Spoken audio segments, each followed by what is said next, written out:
उसके मुख पर मुस्कुराहट का अर्थ है कि राधे से मिलने का मन बना लिया है कान्हा ने। देखना, अब कान्हा कहेगा, चलिए ना दाऊ, वृंदावन का भ्रमण कर आते हैं।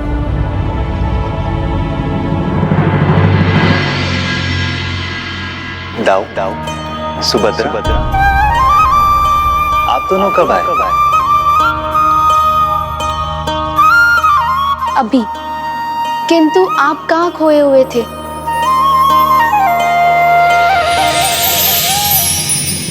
दाऊ, भैया कृष्ण ने तो ऐसा कुछ नहीं कहा जैसा आप कह रहे थे। तुम्हें और कुछ नहीं कहना है कान्हा?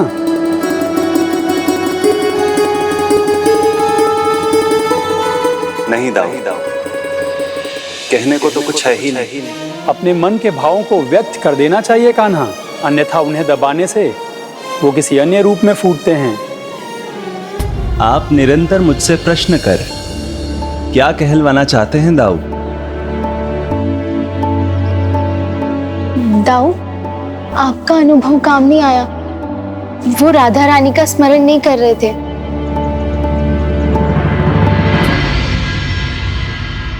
आप दोनों यहाँ, अवश्य इसका कोई कारण है।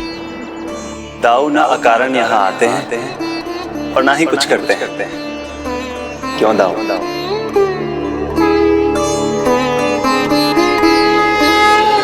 सूर्य ग्रहण ना दाऊ, उसी की चर्चा करने आए हैं ना? हाँ अनुज, किंतु यह कोई साधारण ग्रहण नहीं, बल्कि पूर्ण सूर्य ग्रहण है। आप बड़े हैं दाऊ, आप ही आदेश दीजिए कि हमें आगे क्या करना है। इस अद्भुत अवसर पर हम सभी यदुवंशी द्वारका वासियों को कुरुक्षेत्र के पंचक नामक तीर्थ पर एकत्रित होना चाहिए। वहां पर उपवास रखकर स्नान आदि करके हमको इस पुण्य को प्राप्त करना चाहिए। ये तो अत्यंत उत्तम सुझाव है ज्येष्ठ। दाऊ का सुझाव तो हमारे लिए आदेश है। आप जो कहेंगे हम वैसा ही करेंगे दाऊ। तब तो हमें सभी द्वारिका वासियों को सूचित करना चाहिए। इस निमंत्रण को द्वारका वासियों तक ही सीमित रखना चाहिए दाऊ, या आप इस पुण्य प्राप्ति के दिव्य अवसर पर किसी और को भी आमंत्रित करने का विचार कर रहे हैं? नहीं तो? आपको पूरा विश्वास है ना? कहीं किसी को भूल तो नहीं रहे?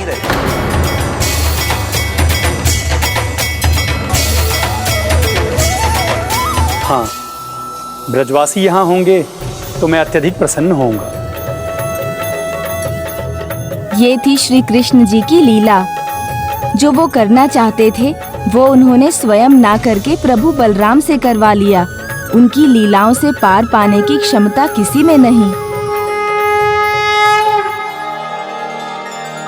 ब्रजवासियों की आने की बात से कितने प्रसन्न हो गए हैं स्वामी। मुख का भाव देखिए, जैसे सहस्त्रों चंद्रमा दमक उठे हों।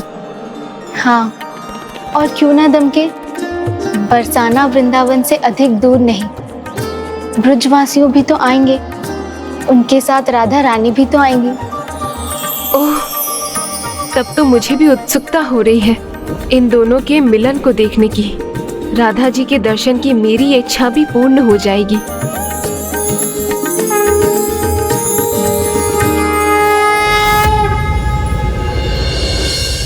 राधा रानी जी, राधा रानी जी, आपने सत्य कहा था। राधा रानी जी, प्रभु अंतर्यामी हैं। हमारी इच्छा समझकर उसे पूर्ण करने वाले हैं वो। आपने नहीं सुना? द्वारका से सूचना आई है। हम सभी को कुरुक्षेत्र के पंचक धाम की तीर्थ यात्रा का निमंत्रण है। वहाँ सभी द्वारिका वासियों के साथ स्वयं प्रभु श्री कृष्ण भी उपस्थित रहेंगे।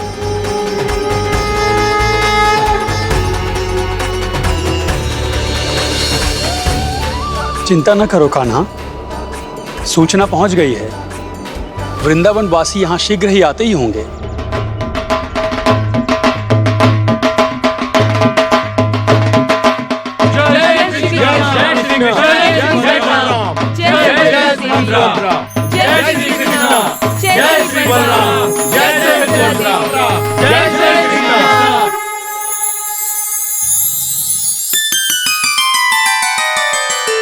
प्रभु, आपने हमें आमंत्रित कर कृतार्थ कर दिया। अपने तो अपने ही होते हैं, दूर होते हुए भी पास होते हैं। आप सबको देखकर मेरा हृदय भी हर्ष से भर गया।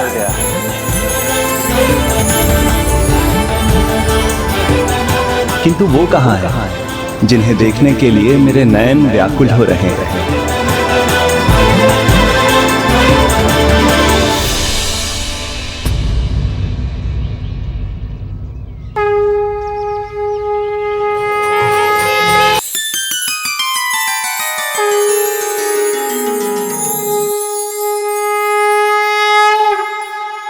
स्नेह का ऐसा पवित्र बंधन संसार में केवल मेरे श्री कृष्ण और राधा जी में देखा है। माता रोहिणी ने बताया था कि राधा जी में श्री कृष्ण और श्री कृष्ण में राधा जी विराजते हैं, इसलिए इन्हें देख ईर्ष्या तो मेरे निकट भी नहीं आती। मुझे तो बस इस बात की जिज्ञासा है कि जब दोनों इतने दिन बाद एक दूसरे के सामने हैं तो वो एक दूसरे से क्या कहेंगे? उनके प्रथम शब्द एक दूसरे के लिए क्या होंगे?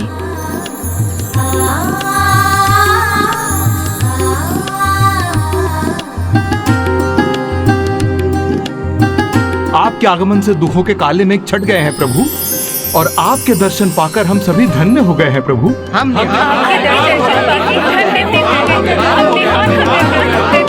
निहाल हो गए। अब हमारे स्नान और पूजा करने का समय हो चुका है।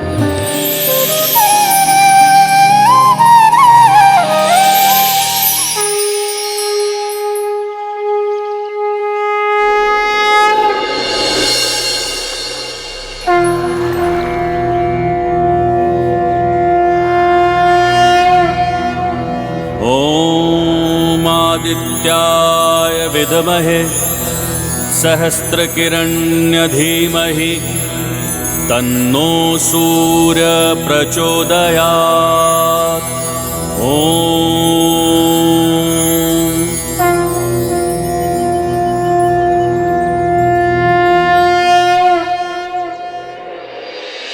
किंतु क्या प्रभु और राधा रानी जी को एक दूसरे से कुछ कहने का अवसर मिला?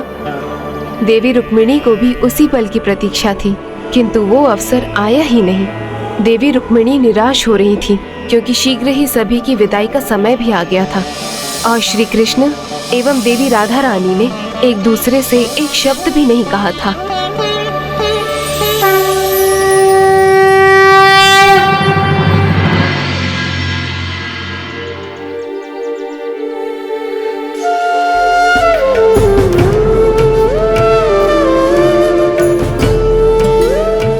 देवी राधा रानी और प्रभु श्री कृष्ण के बीच कुछ संवाद अवश्य होगा।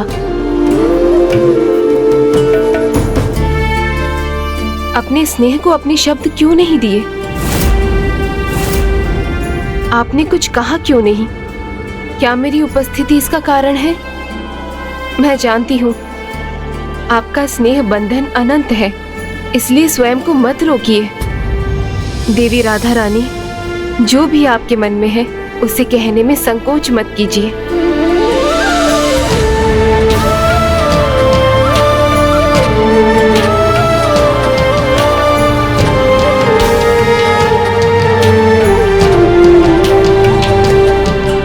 देवी रुक्मिणी,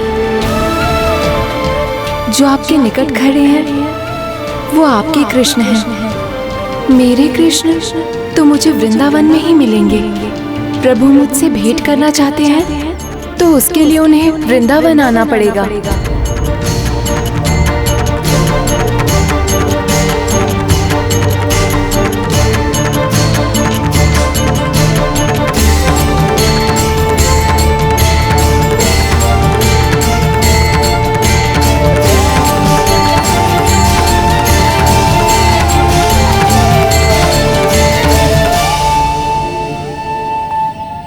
फिर क्या हुआ माता?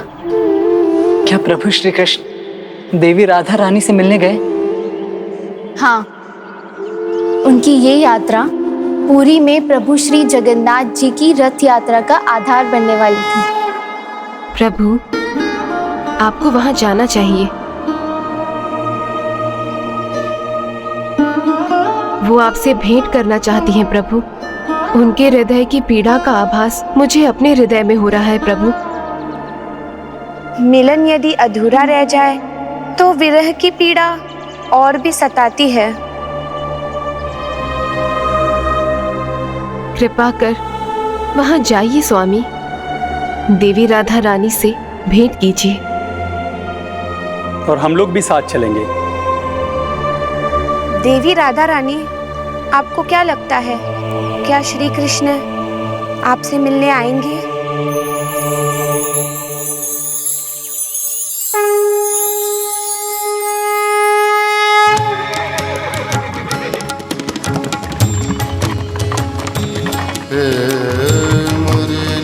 लीलाधारी है मेरे स्वामी।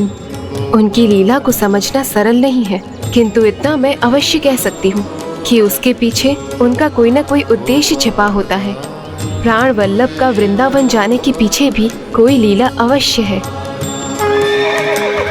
गोविंद राधे गोपाला, गोविंद राधे गोपाला, हे मुरली मनोहर गोपाला, मुरली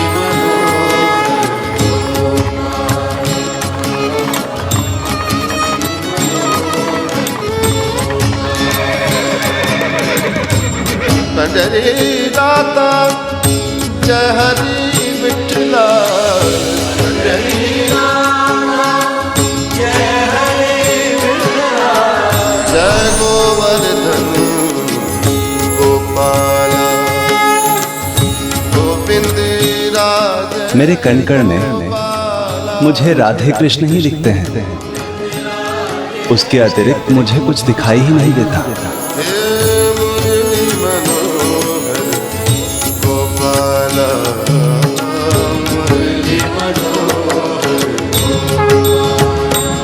कुछ समय यहाँ रुककर विश्राम कर लेते हैं।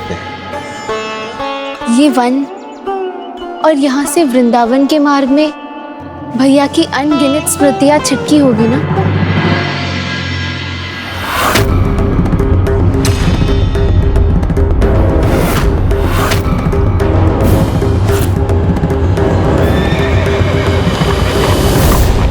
कान्हा, अब हमें आगे बढ़ना चाहिए, अन्यथा यहीं वृंदावन के वन में हमें रात्रि विश्राम करना होगा। मैं तो बस इस परिचित स्थान के दृश्यों का आनंद ले रहा था, किंतु आप उचित कहते हैं। अब हमें यहां से चलना चाहिए।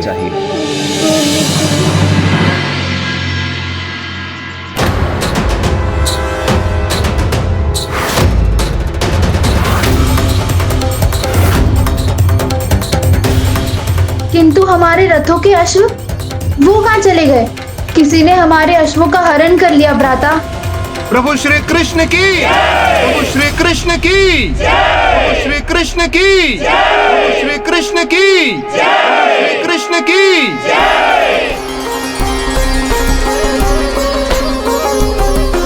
हमारे प्रभु वृंदावन पधारे हैं, तो इनके स्वागत का दायित्व अब हमारा है। जब अश्व नहीं है तो हम स्वयं उनके रथों को खींचकर हम वृंदावन ले जाएंगे। प्रभु मना मत कीजिएगा, इस सेवा का अवसर हमें देने की कृपा कीजिए। धन्यवाद प्रभु, धन्यवाद। वो दृश्य कितना भव्य होगा ना। अश्व के स्थान पर वृंदावन वासी प्रभु के रथ खींच रहे थे। हाँ, वृंदावन वासियों के प्रभु प्रेम की ये पराकाष्ठा थी, और उन्होंने जो कहा वो कर भी दिखाया। प्रभु के रथों को हाथों से खींचते हुए वो वृंदावन तक ले गए। जय श्री कृष्ण जी, जय बलराम जी, जय सुभद्रा जी।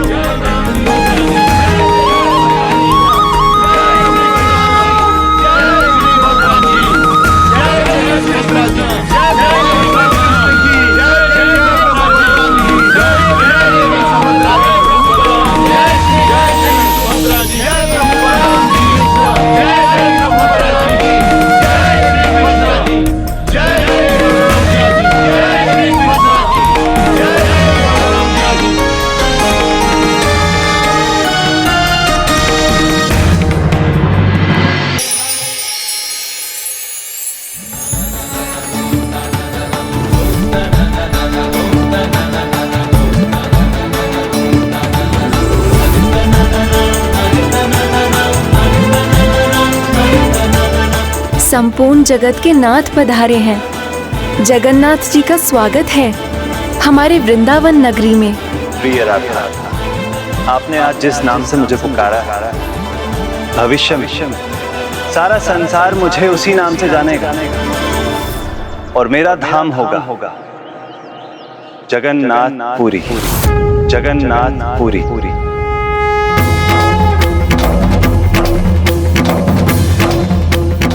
प्रभु जगन्नाथ की, प्रभु जगन्नाथ की, प्रभु जगन्नाथ की।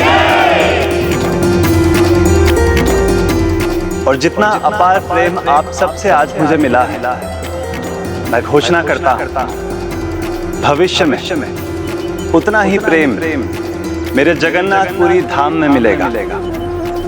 और मेरा मंदिर जो द्वारका का प्रतीक होगा, वहां से मेरी रथ यात्रा देवी गुंडीचा मंदिर के लिए प्रतिवर्ष हो। जिस प्रकार आज मैं यहाँ आया हूं, उसी प्रकार मैं दाऊ बलभद्र जी और बहन सुभद्रा रथ यात्रा करेंगे। और हमारे रथ अश्व नहीं भक्त ही खींच कर लाएंगे, जो इसका प्रतीक है कि सभी की नैया भगवान पार लगाते हैं, किंतु भगवान की डोर भक्तों के हाथ। प्रभु जगन्नाथ की, प्रभु जगन्नाथ की।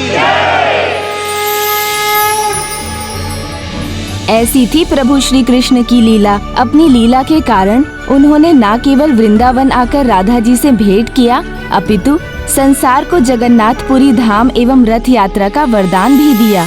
इस प्रकार प्रभु जगन्नाथ जी द्वारा देवी गुंडीचा को वरदान देने के बहुत पहले प्रभु श्री कृष्ण की लीला के अनुसार प्रभु जगन्नाथ जी की रथ यात्रा का प्रयोजन और विधि दोनों वृंदावन में ही नियत हो चुके थे। यदि सभी प्रभु की लीला है, तो फिर मेरा यहाँ आना, ग्वाले महोदय का मुझसे मिलना, उनका मुझे मंदिर निर्माण के बारे में बताना, फिर आप दोनों का यहाँ पहुँचना, मुझे प्रभु कथाएं सुनाना, मुझे भोजन कराना, ये सब भी तो प्रभु की लीला ही है ना। कदाचित पुत्र, किंतु अब हमें जाना चाहिए।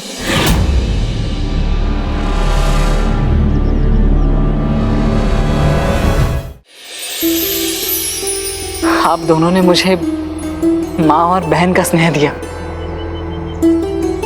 अपना इतना समय दिया। आप दोनों का बहुत बहुत धन्यवाद। जाते जाते आप दोनों से एक और विनती है कि मुझे अपने इस छोटे भाई को और अपने पुत्र को यह आशीर्वाद दीजिए कि प्रभु जगन्नाथ जी स्वयं आकर मेरा हाथ थाम ले। हमारा आशीर्वाद तुम्हारे साथ है पुत्र। किंतु अब हमें चलना चाहिए।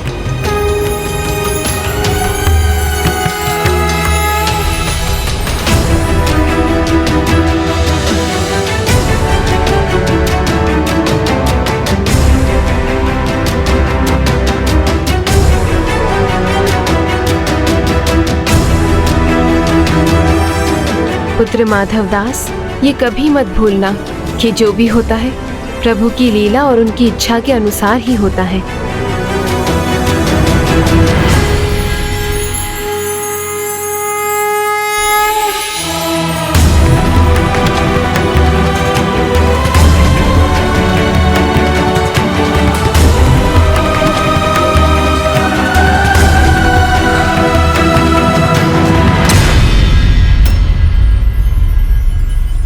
ये थाल तो यहीं छोड़ गई माता बहन। अभी तो यही थी, अचानक कहाँ अंतर ध्यान हो गई। इन थाली का क्या करूं? इसको धोकर रख देता हूं। कल जब वो वापस आएंगी तब उन्हें लौटा दूंगा।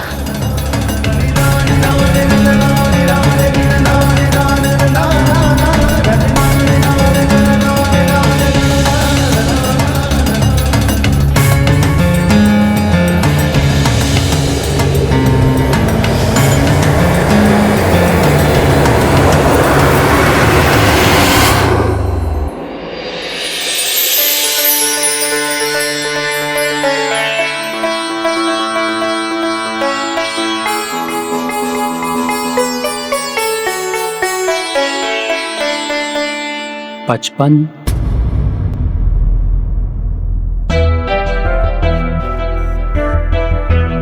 ये कैसे संभव है? क्या हुआ? आप चिंतित क्यों हैं? चिंता की तो बात है, गिनती में एक स्वर्ण थाल कम है। क्या? ये कैसे संभव है? मंदिर से एक स्वर्ण थाल भला कहां जा सकती है? नहीं नहीं, आपसे ही गिनती में भूल हुई होगी। एक बार और गिन के देखिए।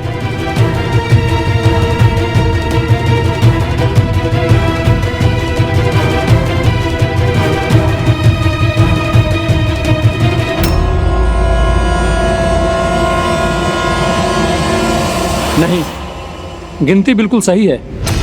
असंभव। मंदिर में चोरी करने का दुस्साहस कौन कर सकता है? कहीं इसका दोष हम सभी पर ना लग जाए। नहीं नहीं, ऐसा नहीं होगा। हमारा कर्तव्य है राजा को सूचित करना। जो मुझे अब करना होगा, अब उनके सैनिक ही उस चोर को ढूंढेंगे। जिसने भी अपराध किया है, कहीं भी क्यों ना हो, वो बचकर नहीं जा सकेगा। वो अवश्य पकड़ा जाएगा।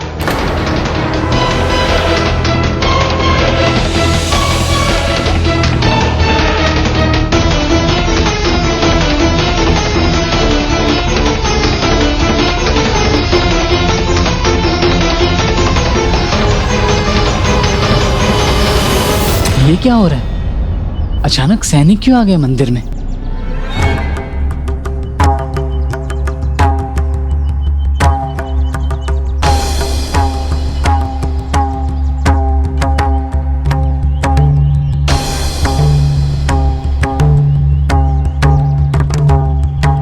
कुछ तो ऐसा हुआ है वहां जो नहीं होना चाहिए था।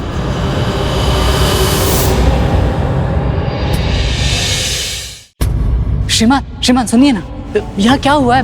अब सब इतने चिंतित हैं और सैनिक भी आए हुए हैं। घोर पाप हुआ है। वो हुआ है जो आज तक नहीं हुआ। ऐसा क्या हुआ है? चोरी हुई है, वो भी मंदिर में, और चोर का अभी तक कोई अता पता नहीं। यदि चोर पकड़ा नहीं गया तो हम पुजारी पर ही राजा के क्रोध की गाज गिरेगी। किंतु मंदिर में चोरी कैसे होगी? और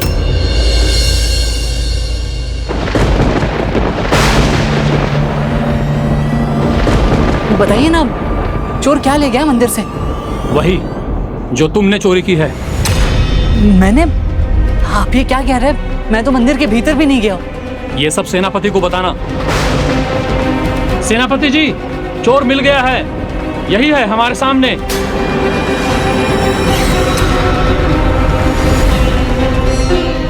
देखिए मैं निर्दोष हूँ। आप मुझ पर ऐसा ये घोर आरोप मत लगाइए।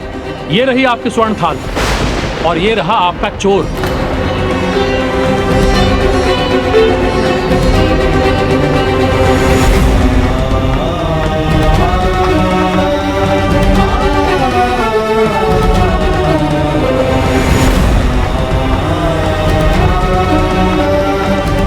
हाँ, ये वही स्वर्ण थाल है।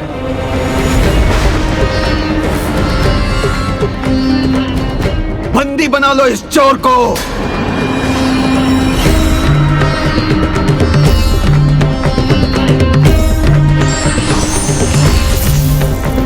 ये थाल तो मैं उसके पास छोड़ आई थी। मैं जाता हूँ उसकी रक्षा करने। रुकिए दाऊ।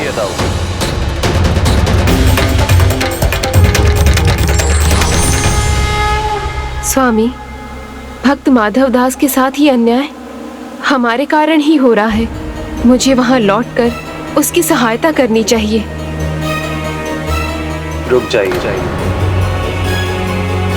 उसे स्वयं प्रयास करने दीजिए। अपनी बुद्धि, अपने विवेक को जागरूक कर उसे अपनी समस्या का समाधान स्वयं ढूंढने दीजिए। देखिए मैं चोर नहीं हूँ, मैं भक्त हूँ। मैंने कोई चोरी नहीं की। इतने दिनों से इसी ताक में बैठा था। एक थाल तो मिल गया, और भी बहुत कुछ चुराया होगा तूने।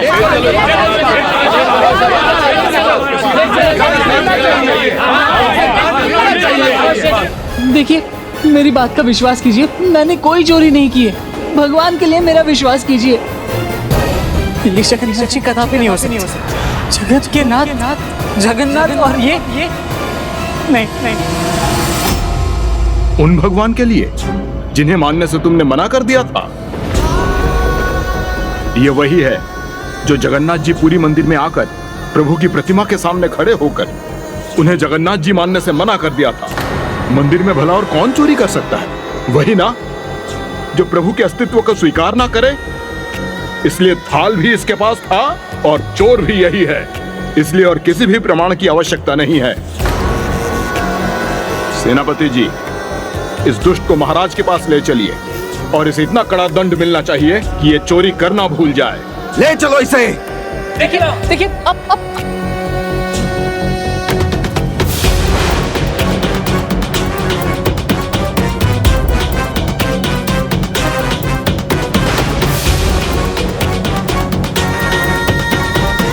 स्वामी इतने निश्चिंत कैसे हैं? जैसे उन्हें अपने भक्त की कोई चिंता ही ना हो। अपने जीवन की कठिनाइयों का सामना तो उसे स्वयं करना होगा प्रिय, क्योंकि जीवन के विकट समय में ही भक्त की भक्ति और उसके विश्वास की परीक्षा होती।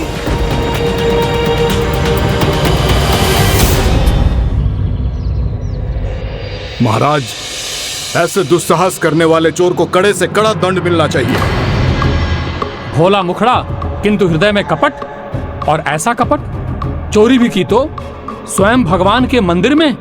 क्षमा कीजिएगा, भगवान के इतने निकट रहकर भी अंधकार और अज्ञानता से भरा है आपका मस्तिष्क। सत्य जाने बिना, मेरा दोष प्रमाणित किए बिना आप मुझे दोषी ठहरा रहे। एक तो अपराध करते हो, उस पर महाराज गजपति के सामने बड़ी बड़ी बातें करते हो। अपराध नहीं, किंतु हाँ, भूल अवश्य हुई है मुझसे। अच्छा हुआ, भयभीत होकर इतने शीघ्र ही तुमने अपनी भूल स्वीकार कर ली। अपनी भूल स्वीकार की है मैंने, अपराध नहीं, चोरी नहीं। और मेरी भूल यह है कि मैंने प्रभु जगन्नाथ जी को जगन्नाथ जी नहीं माना, और ये भूल स्वीकार की है मैंने।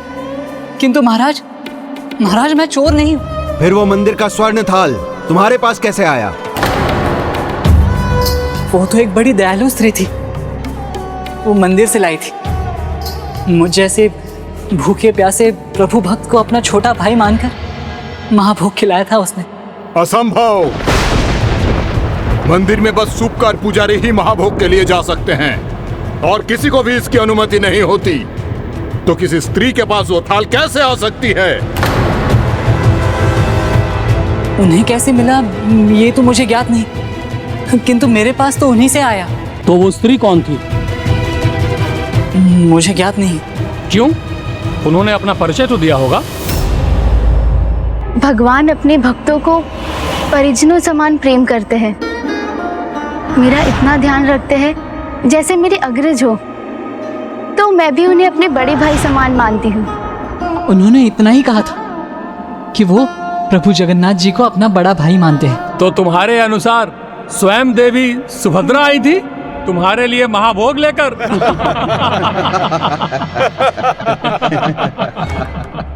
वो अकेली नहीं आई थी, उनके साथ एक माता भी थी। वो जब आई थी तब उन्हें किसी ने देखा था? क्या उन्होंने महाभोग किसी और को भी खिलाया था? हाँ, एक वानर आए थे, उन्हें खिलाया था। वाह! तो अब क्या हमें उस वानर से पूछना पड़ेगा? वो प्रमाणित करेगा तुम्हारे कथन का सत्य। वो कोई और नहीं, स्वयं राम भक्त हनुमान जी थे। माता प्रतिदिन उन्हें भोग खिलाती है।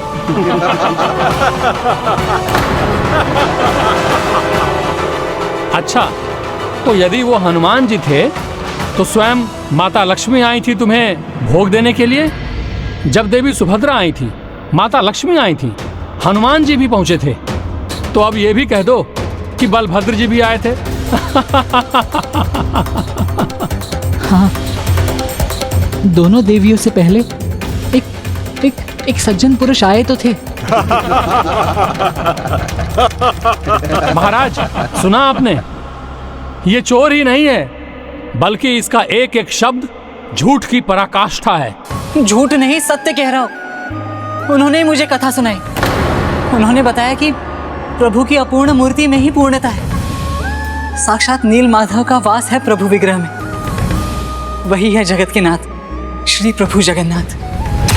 और वो आकर मेरा हाथ थामेंगे, जिसके लिए मैं यहाँ आया हूँ।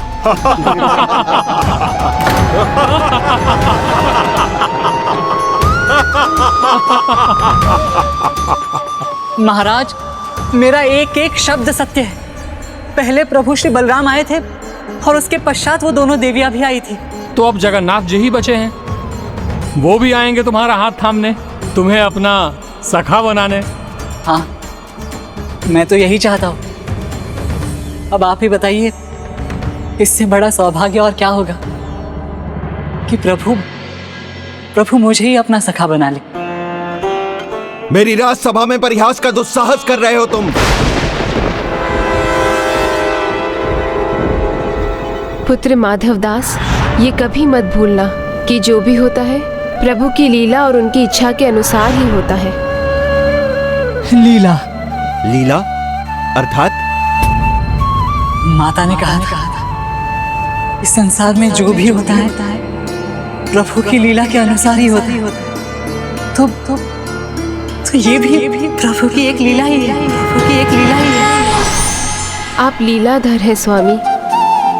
पल भर के लिए मैं भी ये भूल गई थी, किंतु आपका भक्त वो नहीं भूला। अब ये आपकी कैसी लीला है प्रभु? अब मैं समझ गया, जो हो रहा है वो प्रभु की लीला के अनुसार ही हो रहा है, और जो होगा वो भी प्रभु की लीला के अनुसार ही होगा। मुझे इस पर विश्वास होने लगा है, किंतु कुछ कह नहीं सकता, क्योंकि महाराज के क्रोध का भय भी है। हाँ। क्या हुआ है इसे? इसने अपना मानसिक संतुलन खो दिया है। शांत हो जाओ तुम। पहले चोरी की तुमने, फिर अपनी मनगढ़ंत कथाएं सुना रहे हो और हंसकर मेरा अपमान कर रहे हो, और अपने अपराध को प्रभु की लीला समझकर उनका भी अपमान कर रहे हो तुम। और अब ये भी कहोगे स्वयं प्रभु जगन्नाथ जी भी आएंगे तुम्हारी रक्षा करने? हाँ महाराज, वो आएंगे। मेरे प्रभु जगन्नाथ जी आएंगे। मुझे उन पर पूर्ण विश्वास, मुझे उन पर पूर्ण विश्वास, मुझे उन पर पूर्ण विश्वास। मैं निर्दोष हूँ, इसलिए मेरे प्रभु जगन्नाथ जी मुझे दंडित नहीं होने देंगे। मंत्री महोदय, इस दुस्साहसी को कड़ा दंड दीजिए जब तक ये अपनी चोरी स्वीकार न करे। प्रतिदिन सभी जनों के सामने मंदिर के ठीक बाहर 20 कोड़े लगने चाहिए इसे, ताकि सभी के सामने ये उदाहरण स्थापित हो जाए कि मंदिर से चोरी करने और झूठ बोलने का कितना भयंकर परिणाम हो सकता है। महाराज, सत्य तो सत्य ही है, वो कभी नहीं बदलने वाला। चाहे आप मुझे 20 क्या 200 कोड़े का दंड भी क्यों ना दे, आप जितना मुझे दंडित करेंगे प्रभु जगन्नाथ जी उतना ही मेरे निकट आएंगे। प्रभु जगन्नाथ जी की कथा सुनने के पश्चात मुझे इतना तो ज्ञात हो गया कि परिस्थिति चाहे कुछ भी हो, प्रभु जगन्नाथ जी कभी अपने भक्तों को अकेला नहीं छोड़े, कभी अपने भक्तों को अकेला नहीं छोड़े। ना ही उन्होंने राजा इंद्रद्युम्न को अकेला छोड़ा था, ना ही विद्यापति को, ना ही देवी गुंडीचा को, और ना ही देवी ललिता को, और ना ही भक्त विश्ववसु को अकेला छोड़ा था। तुम मुझे कथा सुना रहे हो? दुष्ट, तुम जो कथा सुना रहे हो वो संपूर्ण संसार जानता है। ये सब बोलकर मूर्ख किसी और को बनाना। ले जाओ इस पाखंडी को मेरे सामने से और उचित दंड दो इसे।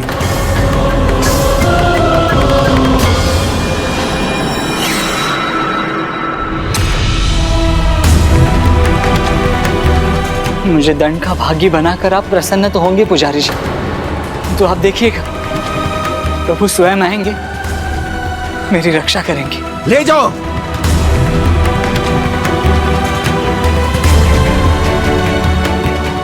इतना साहस चोर में नहीं, सत्य बोलने वाले में ही हो सकता है। उसे सभी के सामने कोड़े पड़ने का दंड मिलने वाला है।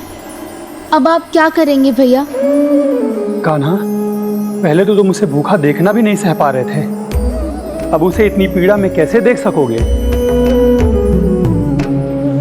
स्वामी, उसे दंड मिलना आरंभ हो जाएगा, तो क्या आप उसे रोकने के लिए कुछ नहीं करेंगे? धीरज रखिए देवी। मुझे अब कुछ करने की आवश्यकता ही नहीं होगी। अब जब उसे मुझ पर विश्वास हो गया है, अपने प्रभु के प्रति सच्ची आस्था उत्पन्न हो चुकी है, तो फिर उसके साथ भला कुछ अनुचित कैसे हो सकता है? प्रभु के इन शब्दों में कोई रहस्य छिपा है। अब क्या करेंगे स्वामी?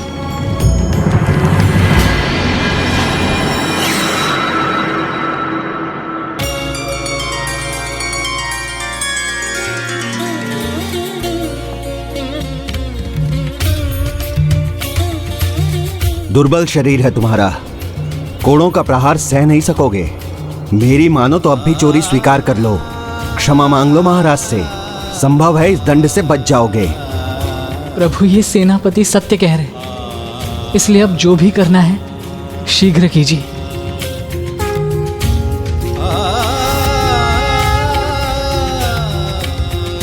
अब तो मैं अपनी भूल स्वीकार कर चुका हूँ। मैं प्रभु जगन्नाथ जी को पहचान नहीं सका, किंतु अब मैं उन्हें मानने भी लगा और उन पर विश्वास भी करने लगा। मुझे ज्ञात हो गया है कि वही श्री कृष्ण हैं और वही श्री विष्णु, वही श्री हरि नारायण है और इस जगत के नाथ। जब मैंने कुछ अनुचित किया ही नहीं, मैं स्वयं प्रभु श्री जगन्नाथ जी के मंदिर के सामने हूं, मुझे किस बात की चिंता? अब तो प्रभु ही मेरी चिंता करेंगे। लगता है कोड़े पड़ेंगे तभी तुम मानोगे।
ये कैसे हुआ? कोड़ा पड़ा भी और मुझे कष्ट भी नहीं हुआ।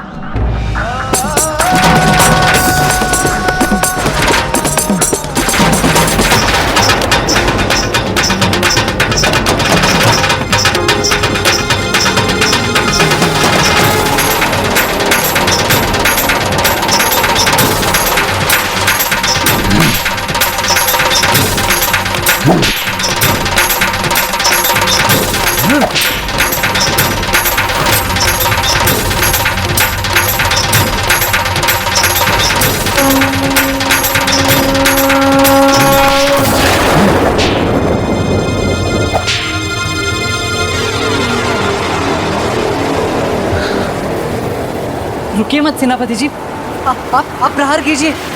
बड़े आश्चर्य की बात है, मेरे कोड़े से तनिक भी आहत नहीं हुआ ये।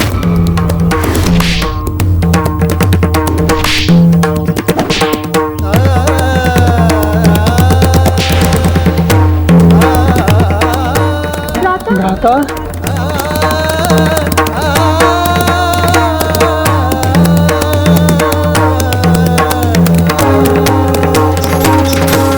सेनापति जी, अब मैं समझ गया हूँ, आप बस मुझे डराना चाहते हैं ना, इसीलिए कड़ा प्रहार नहीं कर रहे, है ना? किंतु आप अपना समय व्यर्थ मत कीजिए, मुझ पर प्रहार कीजिए, जो होना है होने दीजिए।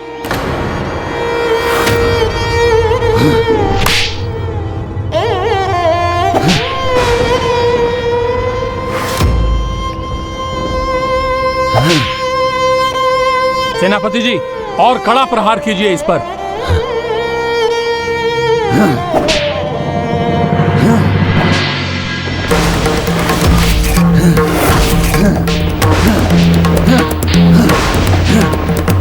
ये दिखाने का प्रयास कर रहा है जैसे इस पर कोड़े का कोई प्रभाव नहीं पड़ रहा है।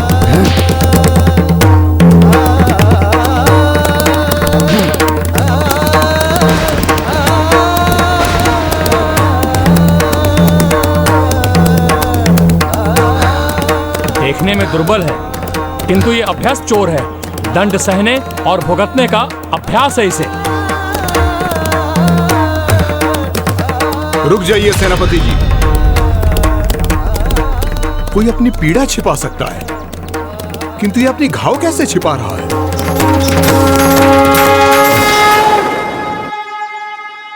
आपने इस पर इतने कोड़ों के प्रहार किए, परंतु उसका एक भी चिन्ह इसकी त्वचा पर क्यों नहीं आया? सेनापति जी, मारिए फिर से इसे।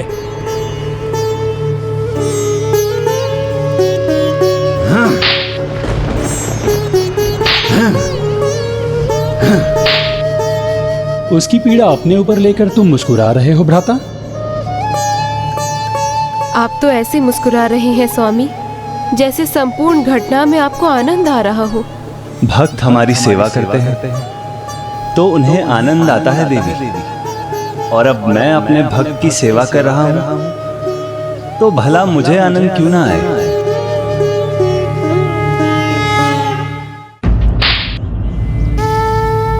देखा, मैंने कहा था ना, किसी निर्दोष को दंडित नहीं होने देंगे मेरे प्रभु। लगता है कोड़े खा खा कर इसकी त्वचा सख्त हो गई है।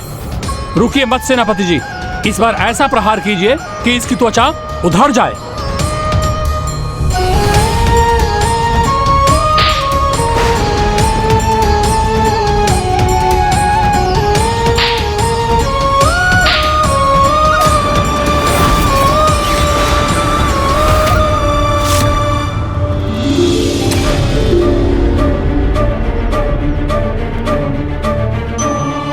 भक्त की भक्ति अटूट हो तो भगवान उनके लिए कितने भी कष्ट सह सकते हैं। ये तो कुछ भी नहीं। सेनापति जी, आप रुकिए नहीं जब तक ये अपना अपराध न स्वीकार कर ले। पीड़ा हो रही है इसे, जिसकी झलक इसकी आंखों में दिखाई दे रही है मुझे। उचित कहा आपने, पीड़ा तो मुझे हो रही, किंतु इन कोड़ों के कारण नहीं, क्योंकि इनकी हथेली पूरी छिल गई और मुझे एक खरोच तक नहीं है। इसका कारण समझते हैं ना आप? मेरी सारी पीड़ा प्रभु ने अपने ऊपर ले ली। जाको राखे साइया, मार सके ना कोई, बाल ना बाका कर सके जो जग बहरी हुई।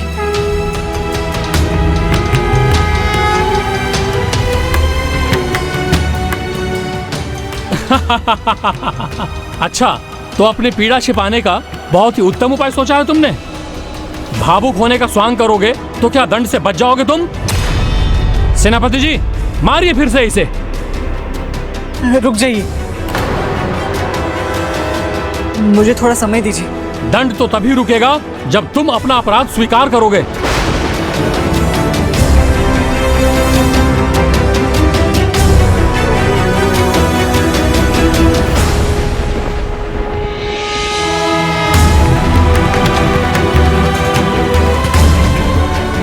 भागने मत देना इसे, पकड़ो इसे।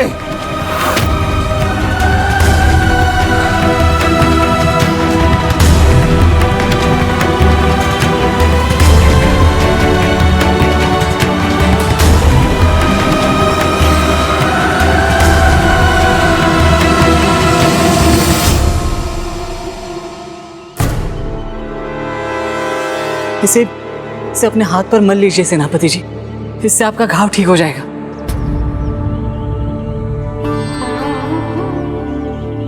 मुझे ज्ञात है कि ये आपका कर्तव्य है जो आपको निभाना ही होगा, किंतु इससे पहले ये औषधि अपने घाव पर लगा लीजिए, क्योंकि मेरी रक्षा तो मेरे प्रभु कर रहे हैं। आप अपना ध्यान रखिए। लीजिए।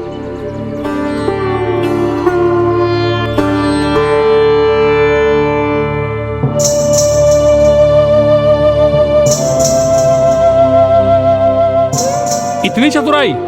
भावुक होने का स्वांग सफल नहीं हुआ तो उसके प्रति सहानुभूति जता रहे हो ताकि वो तुम पर कठोर प्रहार न कर सके। सेनापति जी, आप अपना कार्य कीजिए। मुझे अपने नहीं, मेरे प्रभु की चिंता है।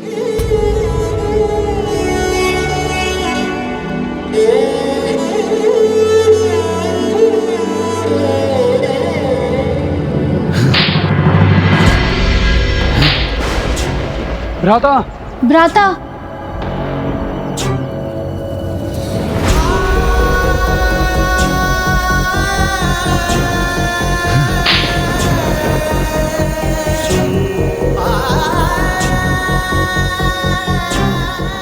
मुझे क्षमा कर दे प्रभु, मेरे कारण आपको कष्ट हो रहा है।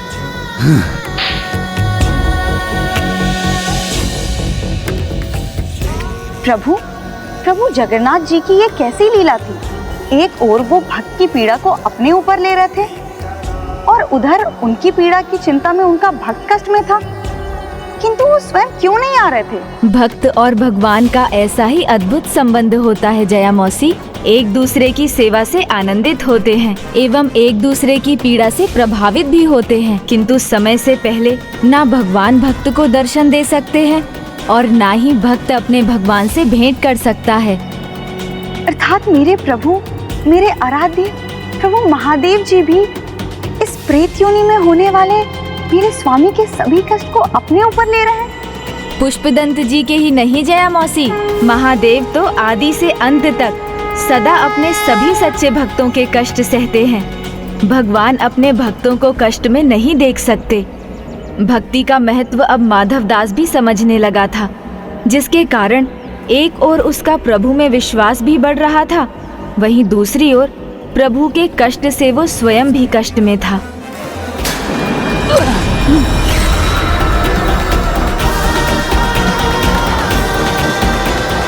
मैं तब तक दंड के नियम और प्रकार बदलता रहूंगा जब तक तुम अपना अपराध स्वीकार नहीं कर लेते। निरंतर दंड बढ़ाता रहूंगा मैं। अभी तक तो कोई कष्ट नहीं सहा है तुमने, वास्तविक दंड की बारी तो अब आने वाली है।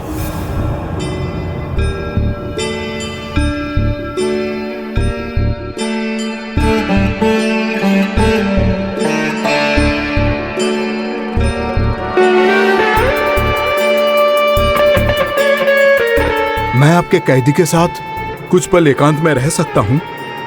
अवश्य।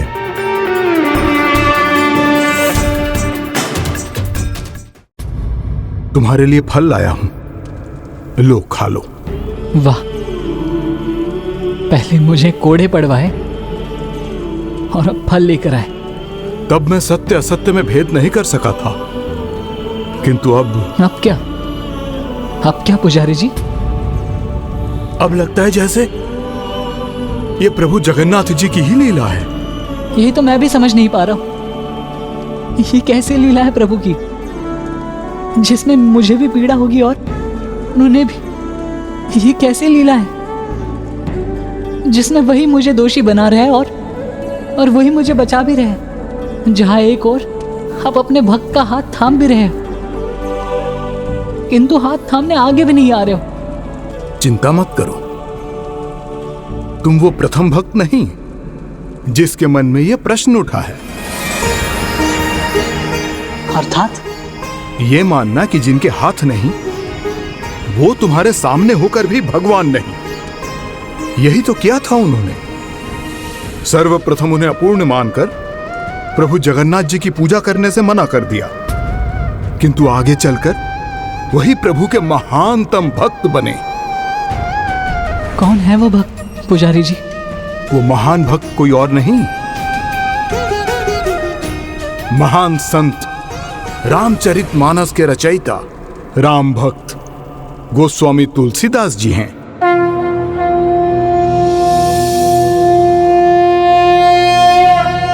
नमो विरूपेभ्यो विश्वरूपेभ्यश्च वो नमः।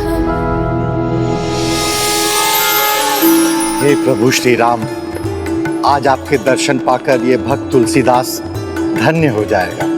जय हो श्री राम। जय हो प्रभु श्री राम। किंतु भक्त माधव दास के पास तो कारण था।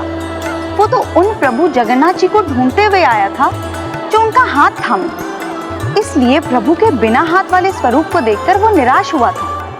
किंतु भक्त शिरोमणि महाकवि तुलसीदास जी, जो प्रभु जगन्नाथ जी के राम स्वरूप के परम भक्तों में से हैं, उन्होंने भी प्रभु के इस स्वरूप को देखकर क्यों नकार दिया था गजानन? जब भक्त अपनी भक्ति में अत्यधिक खो जाता है, तब कल्पना में भी आए अपने आराध्य के आकार को साकार होते हुए देखना चाहता है। फिर उसे संतोष भगवान के उसी रूप को देखकर होता है जिसे वो अपने मन की दृष्टि से देखता आ रहा होता है।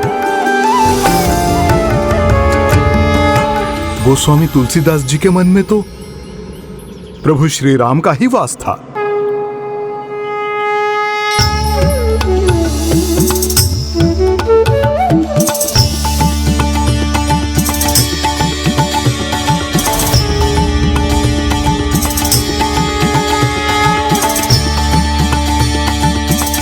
हे प्रभु श्री राम, आज आपके दर्शन पाकर आपका ये भक्त तुलसीदास धन्य हो जाएगा प्रभु। जय प्रभु श्री राम। दाऊ, भक्त की भक्ति उस शीतल जल के समान जो भगवान के हृदय की प्यास बुझाती। आज अवश्य ही कोई विशेष भक्त तुमसे मिलने आने वाला है, जिससे मिलने को तुम इतने व्याकुल दिखाई दे रहे हो कृष्ण। वो आपकी झलक मिल गई है प्रभु मुझे। आपका ये भक्त तुलसीदास आपके साक्षात दर्शन करने के लिए आ रहा है प्रभु। वो कौन है कान्हा? मेरे महानतम भक्तों में से एक भक्त शिरोमणि गोस्वामी तुलसीदास।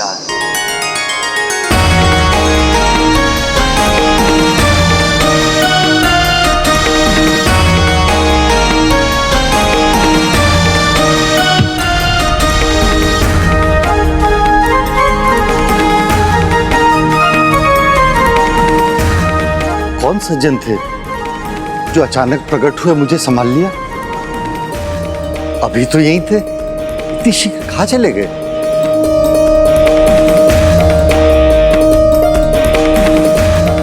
प्रभु श्री राम, मुझे इस प्रकार लड़खड़ाने से बचाने वाले एकमात्र आप ही हो सकते हैं। जय प्रभु श्री राम।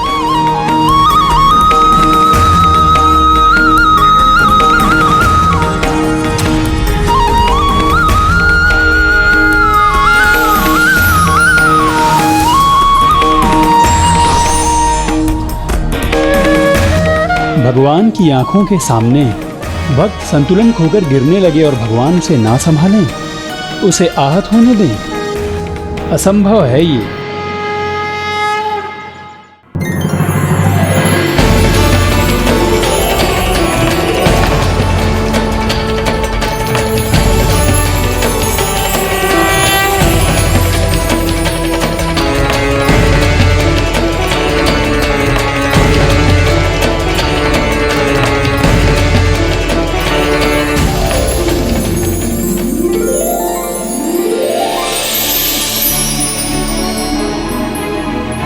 प्रणाम प्रभु, आपकी चरण धूलि पाकर मस्तक से लगाकर धन्य हो गया ये तुलसी।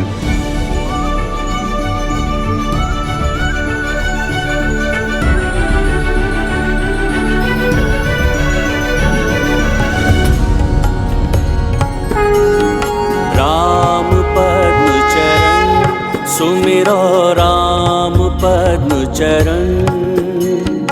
इन चरणों का जग पिता ब्रह्मा भी प्रक्षाल करें। सप्त ऋषि भी इनको पूजे, योगी ध्यान धरें। छूटे जन्म मरण सुमिरो राम पद्म चरण। सुमिरो राम पद्म चरण।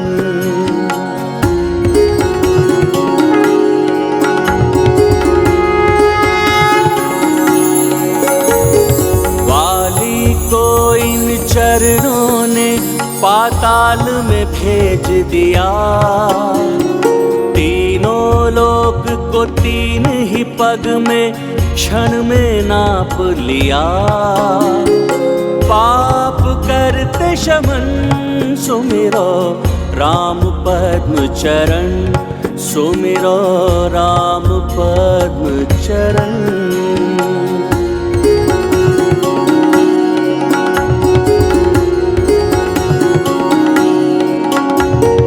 इन चरणों को सेवे लक्ष्मी, इनसे निकली गंगा। कोटि कोटि नमन सुमिरो राम पद्म चरण, सुमिरो राम पद्म चरण।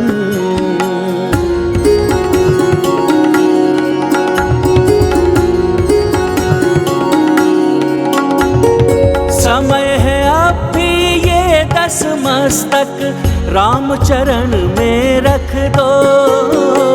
सबकी एक शरण सुमिरो राम पद्म चरण, सुमिरो। प्रभु जगन्नाथ की, प्रभु जगन्नाथ की।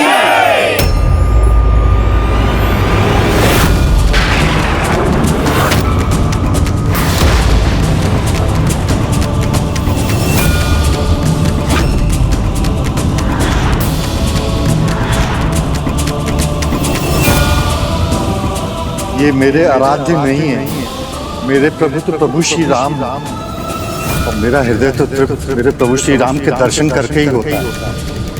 मुझसे अवश्य कोई भूल हुई है। कान्हा, तुम्हारा भक्त तुम्हें देखकर उतना आनंदित नहीं जितना तुम उसे देखकर आनंदित हो रहे हो।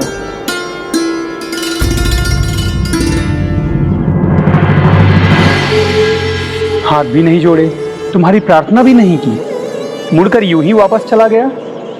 उचित नहीं है ये।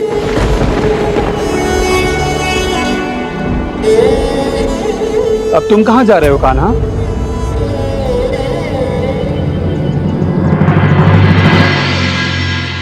दाऊ, आपने ही तो कहा था अपने सामने अपने भक्त को आहत होते हुए भगवान कैसे देख सकते हैं। किंतु भक्त से यदि कोई भूल हो तो उसे उचित मार्ग दिखाना, सत्य से परिचित करवाना भगवान का ही तो कर्तव्य है। मेरे दर्शन से स्वयं को वंचित कर वो भूल कर रहा, किंतु पुरी से लौटने के बाद उसे अपनी भूल का आभास हो। तब तक बहुत विलंब हो चुका और तब वो दुखी होगा और उसे दुखी मैं नहीं देख सकता। भक्त ने भगवान के दर्शन भी नहीं किए, किंतु दयानिधान भगवान उन्हें संभालने के लिए उनके पीछे पीछे चल दिए। अद्भुत है भगवान की कृपा। उचित कहा आपने जया मौसी। भक्ति की यही महिमा तो आपको भी समझनी है पुष्पदंत जी, और जिसका आभास माधव दास को होना था। कैसी भक्ति है ये? इतने लंबे मार्ग पर जिनके दर्शन के लिए तड़पते आए, उन्हीं की पूजा किए बिना लौट गए भक्त तुलसीदास जी। जब आरंभ में तुम भी आए थे तो तुमने भी कहां प्रभु जगन्नाथ जी को स्वीकार किया था। ठीक उसी प्रकार उन्हें अधूरा मानकर तुलसीदास जी ने भी उनकी प्रतिमाओं को प्रभु का वास्तविक स्वरूप नहीं माना।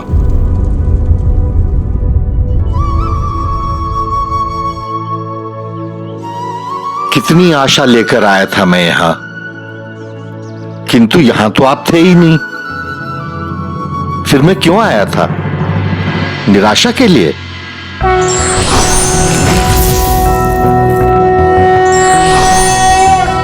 नारायणाय सुरमंडन मंडनाय, नारायणाय सकल स्थिति कारणाय, नारायणाय भवभीति निवारणाय, नारायणाय प्रभवाय नमो नमस्ते।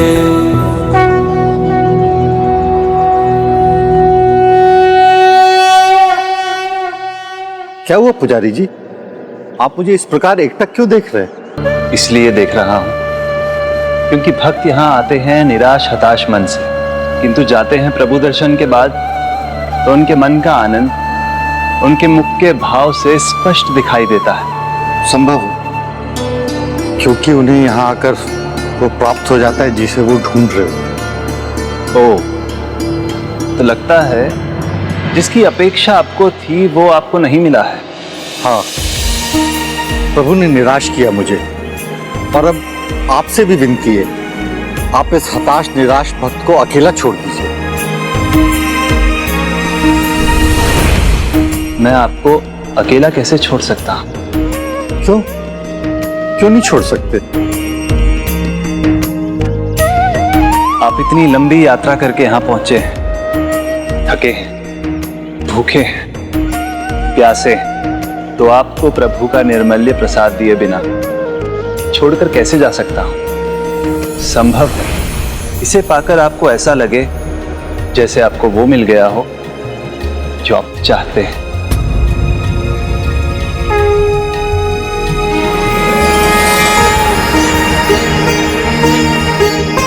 आपके शब्द मुझे निराशा का स्मरण कराते हैं, इसीलिए आप मुझे अकेला छोड़कर जा नहीं सकते। तो आप रहिए यहाँ, मेरे भी पाँव हैं, मैं जा सकता हूँ।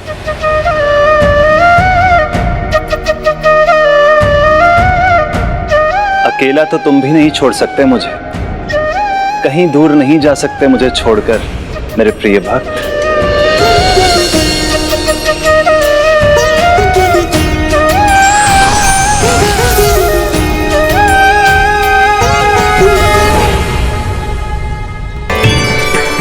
मेरे पाँव उठ क्यों नहीं रहे? मुझसे चला क्यों नहीं जा रहा? ऐसा क्यों लगता है जैसे मेरे पाँव ही मुझे रोकना चाहते हैं? मैं आगे बढ़ना चाहकर भी बढ़ नहीं पा रहा।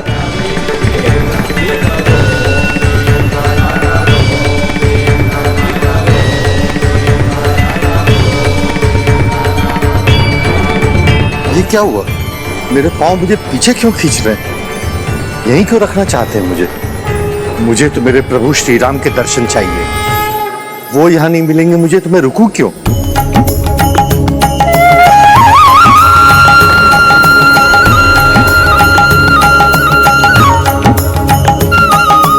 बड़ी विचित्र बात है। विचित्र भी है और अद्भुत भी, जैसी तुम्हारी भक्ति है। मुझे सब ज्ञात है तुम क्यों नहीं उठ रहे हो, पर मेरे मन की मत सुनो। वो तो कुछ भी कहता है, तुम्हें मेरे मस्तिष्क की सुनना चाहिए और यहां से उठकर चल देना चाहिए।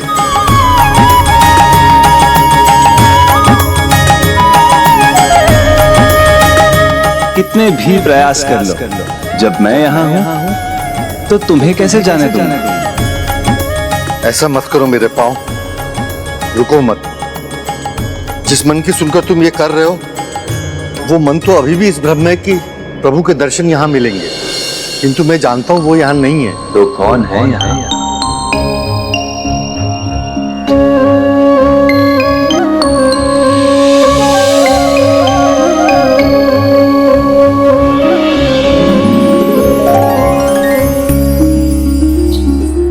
बताइए ना, आपके प्रभु यहाँ नहीं तो फिर यहाँ कौन है?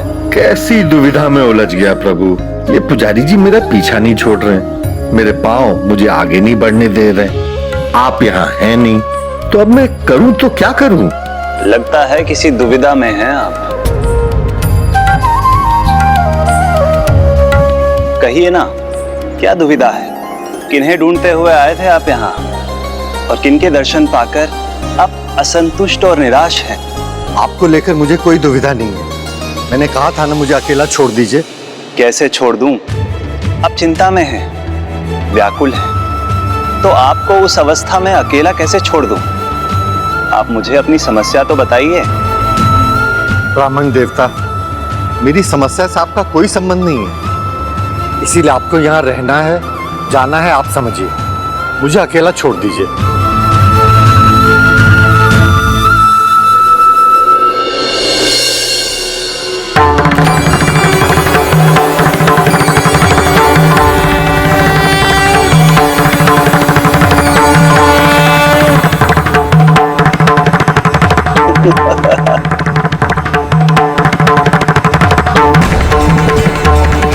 कहते हैं मेरी दुविधा सुलझाने आए हैं, किंतु आप तो मेरा उपहास कर रहे हैं।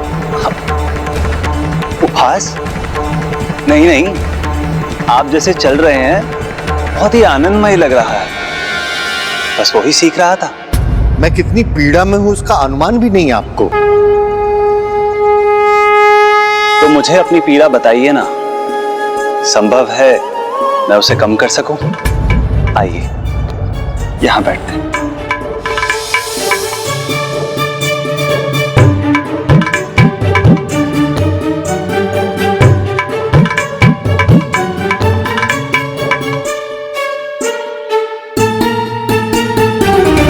मुझे अपना ही मानिए, बताइए क्या बात है?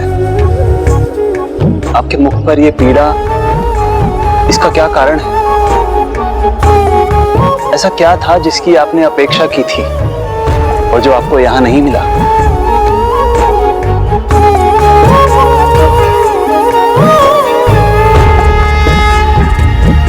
बड़ी आशा उत्सुकता के साथ पूरी आया था अपने प्रभु के दर्शन करने, किंतु क्या? किंतु यहाँ जो दिखाई दिए तो बस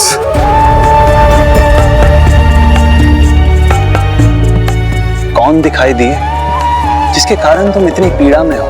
यहाँ जो विराजमान है वो तो अधूरे हैं, अपूर्ण है, उनके तो हाथ ही नहीं है।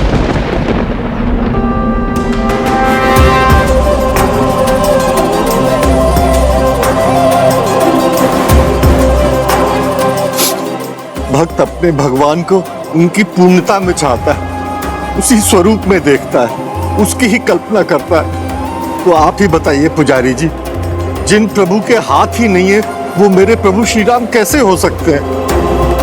बिना हाथों के वो मुझे कैसे आशीर्वाद देंगे, कैसे मेरा हाथ थामेंगे?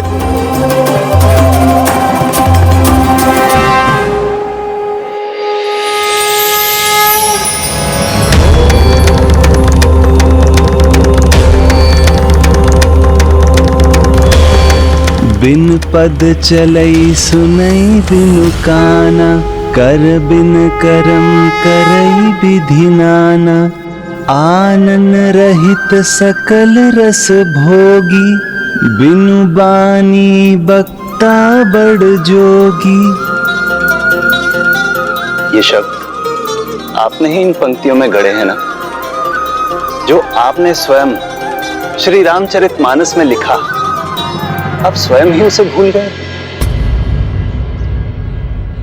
चलिए तो मैं ही आपको स्मरण करा देता हूं। बिनु पद चलई सुनई बिनु काना, कर बिनु करम करई विधि नाना। अर्थात भगवान बिना पांव के चलते हैं, बिना कान के सुनते हैं और बिना हाथ के कर्म करते हैं।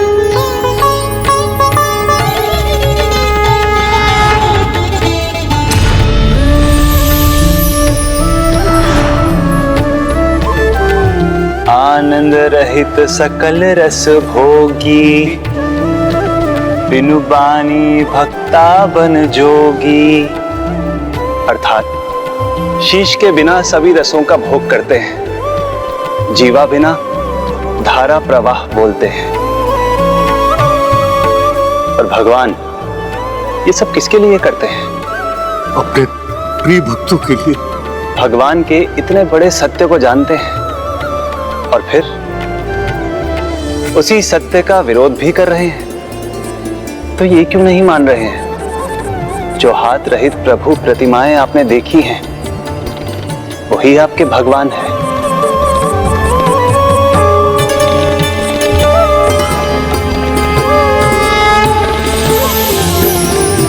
क्योंकि मैं तो आया था यहाँ अपने प्रभु श्री राम को मन में बसा के उन्हीं के स्वरूप में रमा हुआ था, उन्हीं के दर्शन करना चाहता था। कदाचित इसलिए मेरी आंखों पर आवरण पड़ा हुआ था। वो मेरे सामने थे, मैं उन्हें पहचान नहीं पाया। फिर आप विलंब क्यों करते? आपके समान आपके प्रभु भी तो आपसे मिलने के लिए तड़प रहे हैं। तो हटाइए इस आवरण को और सामने खड़े अपने प्रभु को पहचानिए। आपको अनेकों धन्यवाद पुजारी जी, आपने मेरी आंखें खोल दी। धन्यवाद। कहां चले गए? किंतु अचानक इस प्रकार कैसे अंतर्ध्यान हो सकते हैं?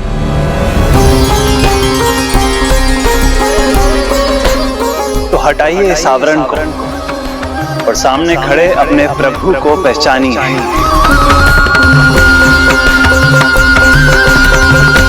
प्रभु स्वयं आए थे मेरा मार्गदर्शन करने। प्रभु प्रभु प्रभु प्रभु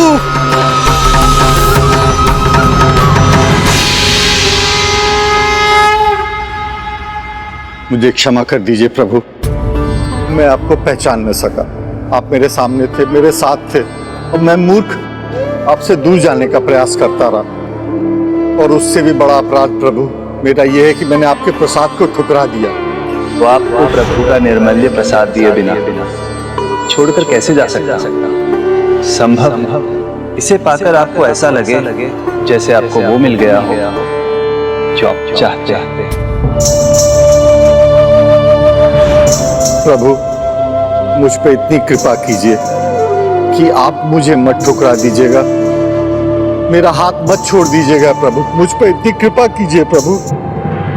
मैंने तो पहले भी कहा था मैं तुम्हें अकेला नहीं छोड़ सकता, कभी नहीं। शांताकारं भुजगशयनं पद्मनाभं सुरेशं आकारं गगनसदृशं मेघवर्णं शुभांगं। प्रभु अपने आशीर्वाद स्वरूप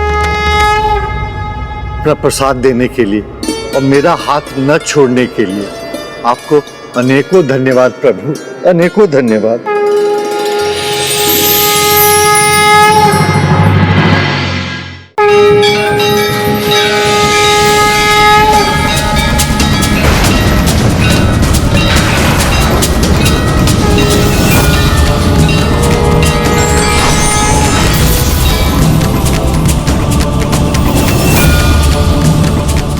प्रभु मैं धन्य हो गया प्रभु, मैं धन्य हो गया प्रभु।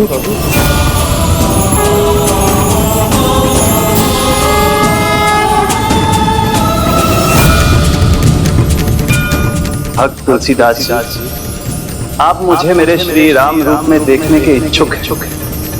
आप उसी रूप में मुझे देख के संतुष्ट हों तो फिर मेरी भी इच्छा सुनिए।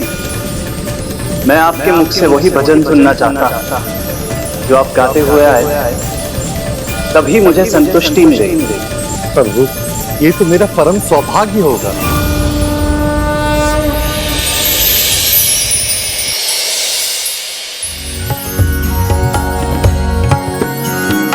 राम पद्म चरण सुमिरो, राम पद्म चरण, राम पद्म चरण सुमिरो, राम पद्म चरण। इन चरणों का जग पिता ब्रह्मा भी प्रक्षाल करे, सप्त ऋषि भी इनको पूजे, योगी ध्यान धरे। छूटे जन्म मरण सुमिरो, राम पद्म चरण सुमिरो, राम पद्म चरण।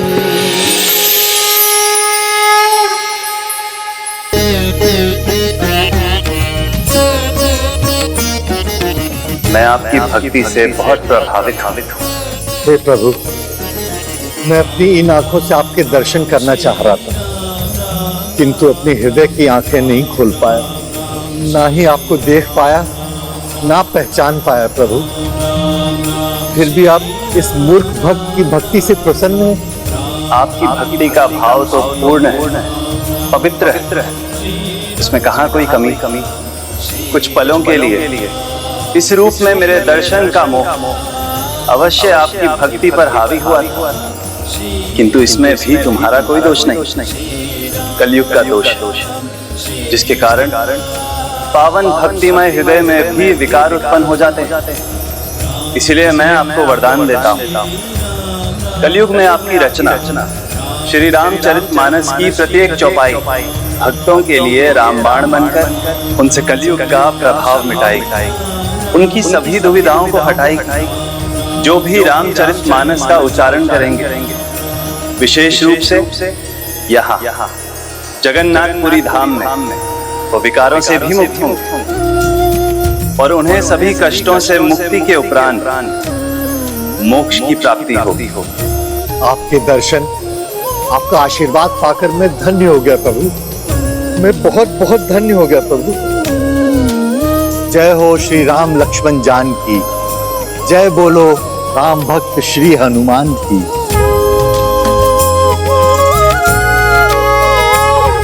कल्याण कल्याण श्री राम राम राम राम राम राम राम श्री राम राम राम राम। इस भक्त के उद्धार के लिए आपको शत शत नमन प्रभु। अंततः तुलसीदास जी प्रभु दर्शन पाकर संतुष्ट हुए। वो जिस स्थान पर रात्रि में रुके थे, उस स्थान को आज तुलसी चौराहा के नाम से जाना जाता है। और इस प्रकार प्रभु जगन्नाथ जी के रूप में प्रभु श्री राम की कृपा गोस्वामी तुलसीदास को प्राप्त हुई।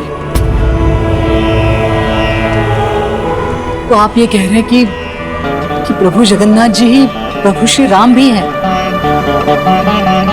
किंतु जिन ग्वाले से मेरी भेंट हुई थी, उन्होंने तो कहा था कि जगन्नाथ जी प्रभु श्री कृष्ण हैं। तो वास्तव में वो कौन है? इसमें इतना सोच विचार करने की आवश्यकता नहीं है। सत्य तो यह है कि प्रभु जगन्नाथ कोई और नहीं, परम ब्रह्म श्री हरि नारायण है। और जो परम ब्रह्म है, वो तो कोई भी रूप धारण कर सकते हैं, अपने किसी भी स्वरूप में भक्तों को दर्शन दे सकते हैं, चाहे वो रूप श्री राम का हो, श्री कृष्ण का हो या प्रभु जगन्नाथ जी का हो। एक बार तो प्रभु ने गणेश जी का रूप भी धारण किया था। गणेश जी? आपका रूप गजानन? हाँ, उन्होंने ऐसा मेरे एक भक्त के लिए ही किया था, किंतु इसमें अचंभे की कोई बात नहीं। मैं भी तो श्री कृष्ण तत्व ही हूँ।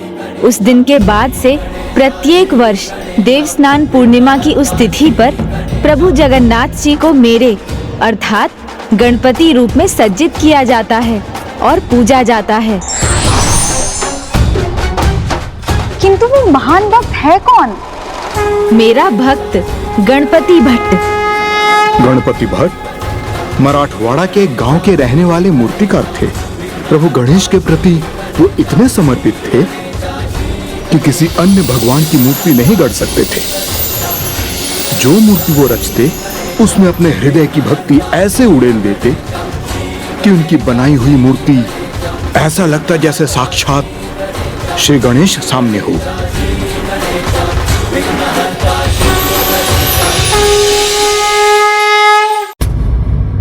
लीजिए गुरु, आपने जो भी रंग लगाए थे वो सारे ले आया।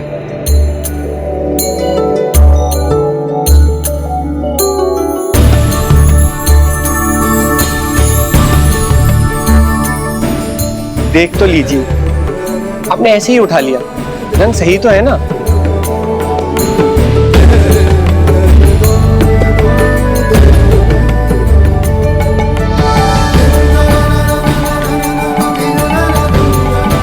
अद्भुत कला है आपके हाथों में, बिना देखे ही चित्ररंग लगा रहे हैं। हमारे गुरु कोई साधारण कलाकार नहीं है, उनकी उंगलियों में आंखें हैं। और आपको ये बता दूं, वे प्रतिमा अपनी उंगलियों से नहीं, अपने हृदय से बनाते हैं। वो तो मैं देख रहा हूँ और मुझे विश्वास है कि मैं उचित स्थान पे आया हूँ। मुझे प्रभु की जैसी प्रतिमा चाहिए वो यही मिलेगी। हाँ हाँ, आपको जो भी प्रतिमा चाहिए आप बस कह दीजिए, हमारे गुरु उसको सुनकर अपने हृदय में उतार लेंगे और आपकी मूर्ति तैयार हो जाएगी। क्यों, सही कहा ना गुरुदेव? कुछ तो बोलिए गुरुदेव।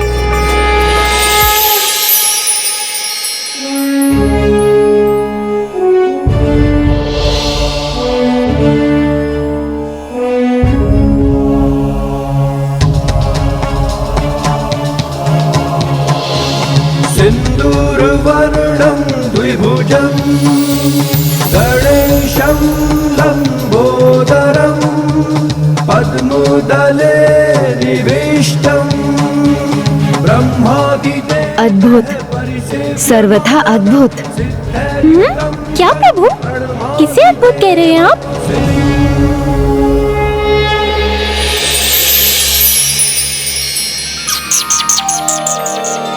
प्रभु उत्तर दीजिए ना, कौन है अद्भुत? गुरुदेव उत्तर तो दीजिए, आप बना देंगे ना मूर्ति?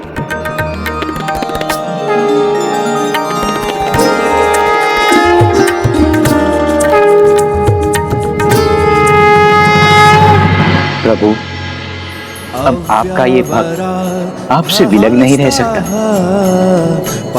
मुझे अपने आप में समाहित कीजिए। प्रभु, मुझे मोक्ष प्राप्ति का मार्ग दिखाइए प्रभु। मुधागराम मुधाकं च फलमाधिगथा सिंहाः पंचामातंग वक्तारो गणपतिरधिगौराः पाठो हे राम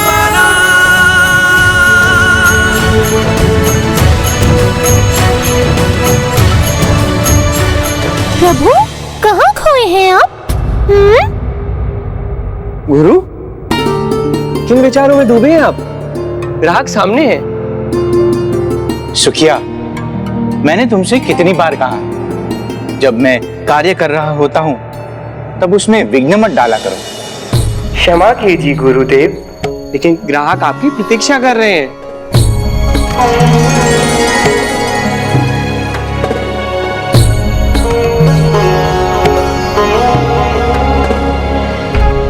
प्रणाम प्रणाम। बताइए, मैं आपकी क्या सेवा कर सकता हूँ? प्रभु के इस निर्धन भक्त ने एक कुटिया बनाई है प्रभु की कृपा से, और जब तक उसमें प्रभु विराजमान नहीं होते वो कुटिया घर नहीं बनती, इसलिए मैं आया। आप बिल्कुल चिंता मत कीजिए, प्रभु के चरण आपकी कुटिया में पड़ते ही आपका घर मंदिर में परिवर्तित हो जाएगा। मुझे बताइए, कैसी प्रतिमा चाहते हैं आप? प्रभु को जिस रूप में पूजता हूँ, बस आप उन्हें वैसे ही प्रतिमा में उतार दीजिए। बंसीधर मुरली मनोहर का पुजारी हूँ, और आपके हाथों से उनकी प्रतिमा तैयार होगी तो मुझे विश्वास है साक्षात प्रभु का स्वयं वास होगा उसमें। तो बस आप इतना बता दीजिए कि मैं कितने दिनों में आऊं? कितने दिन बाद क्यों, कुछ देर रुकिए, मुरलीधर मनोहर की मूर्ति तैयार है। तो क्या, जाओ प्रतिमा लेकर आओ। मैंने तो यहाँ कोई मुरलीधर की मूर्ति नहीं देखी। सुखिया, तुम सदा मुझ पर दोष लगाते रहते हो। मैं खोया रहता हूँ, तुम्हें कुछ पता नहीं है। मैं अभी आया।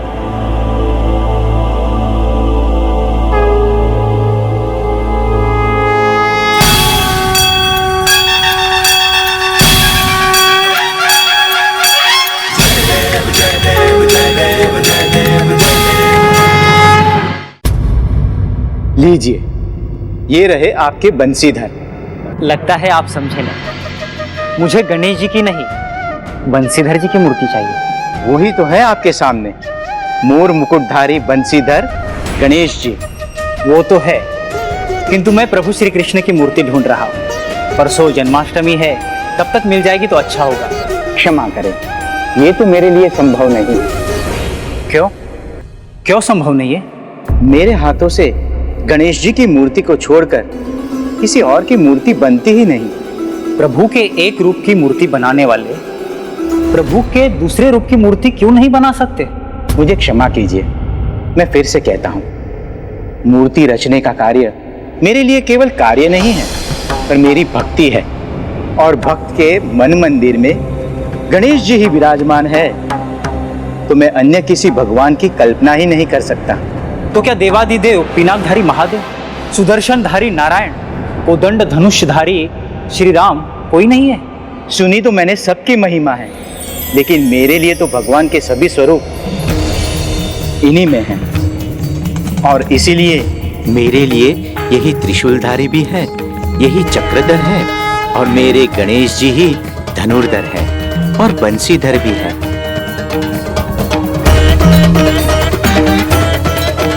क्योंकि श्री गणेश जी ही परम ब्रह्म है। क्योंकि श्री गणेश जी ही परम ब्रह्म है। तो फिर मुझे क्षमा कीजिए, मैं आपकी इच्छा पूर्ण नहीं कर सकता। मैं मानता हूँ कि आप प्रभु गणेश के भक्त और आपका सम्मान भी करता हूँ, किंतु आप दूसरों के विश्वास का अपमान कैसे कर सकते हैं? क्योंकि सत्य तो यह है कि मेरे प्रभु श्री कृष्ण ही परम ब्रह्म है। यदि मेरे कथन में तनिक भी सत्य है और मैंने प्रभु श्री कृष्ण की सच्ची भक्ति की है, तो आपको ये अवश्य समझ में आएगा कि श्री गणेश ही नहीं, देवाधिदेव महादेव, माता आदिशक्ति देवी पार्वती, मेरे प्रभु श्री कृष्ण सभी परम ब्रह्म हैं।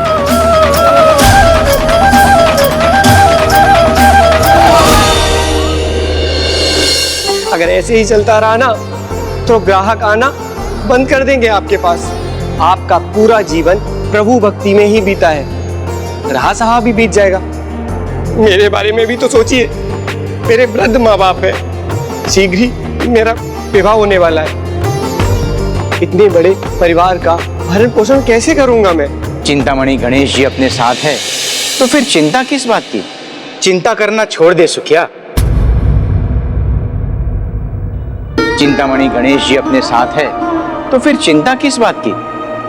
ओह प्रभु, तो अपने इस भक्त की भक्ति में खोए हुए थे आप? हाँ मूषक जी, उसकी ये सोच उसकी निर्मल भक्ति का प्रमाण भी है और उसके मोक्ष के मार्ग का विघ्न भी। फिर चिंता किस बात की है प्रभु? विघ्न है तो उसे मिटाने वाले विघ्नहर्ता भी तो आप ही है ना? भक्त के विघ्न को आप ही मिटा दीजिए। नहीं मूषक जी, मैं तो बस मार्गदर्शन कर सकता हूँ। मोक्ष का मार्ग तो स्वयं गणपति भट्ट को निर्धारित करना होगा।